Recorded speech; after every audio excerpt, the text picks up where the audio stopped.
আমাদেরকে হাত করা পড়ে নিয়ে যাচ্ছে। তো আমরা ঘরে কেন বসে থাকবো? আমাদের টিচারদেরকে অবিলম্বে মুক্তি দিতে হবে। যতক্ষণ পর্যন্ত না আমাদের টিচারদেরকে মুক্তি দেওয়া হবে, আমরা রাজপথে সব সময় থাকবো। প্রয়োজনে রাতে আমরা রাজপথে অবস্থান নিব ইনশাআল্লাহ।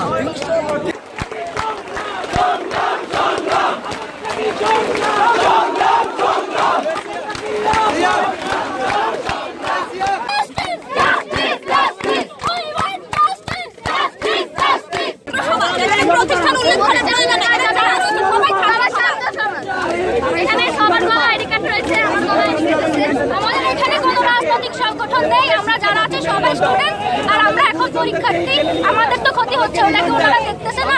তো তাড়াতাড়ি আমাদের যদি সমাজ চাইতো, যদি ছাত্ররা তো অবশ্যই আমাদের দিকে ওনারা তাকাতো, কিন্তু ওনারা তো আমাদের দিকে তাকাইতেছেন না, কিছু করতেছেন না আমাদের।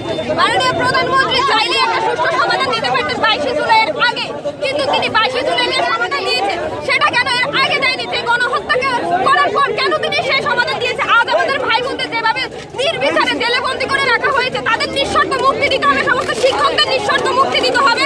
আমরা তাদের কাছে জবাব চাই, জবাব দিতেই হবে আমাদের।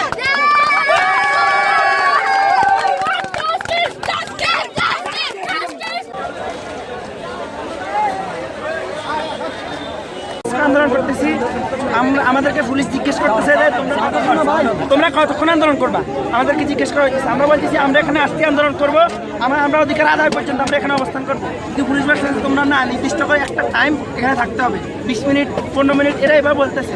কারণ আমরা সঠিকভাবে বলিনি আমরা কতক্ষণ থাকবো। আমরা বলছি আমাদের ভাইদের যেভাবে ভাইদের শহীদ করা হয়েছে, আমাদের নিজের স্যারদেরকে, আমি আসিফ মাহতাব স্যার আরও অনেক স্যারকে গ্রেপ্তার করা হয়েছে। এরপরে 2 লাখেরও অধিক এর সাধারণ শিক্ষার্থী যারা আসলে কোনো সহিংসতায় জড়িত না, তাদের নামে মামলা দেওয়া হয়েছে। আমরা যতক্ষণ পর্যন্ত 9 দফা দাবি আমাদের মেনে না নেওয়া হবে, আমাদের উপরে যত মামলা আছে সকল না প্রত্যাহার না করা হবে, আমাদের উপর যে নিরীহ অত্যাচার চলতেছে এই অত্যাচার প্রত্যাহার না করা হবে, ততক্ষণ পর্যন্ত আমাদের আন্দোলন চলবে। এবং কি এটা পুরো বাংলাদেশ চলবে, পুরো বিশ্ব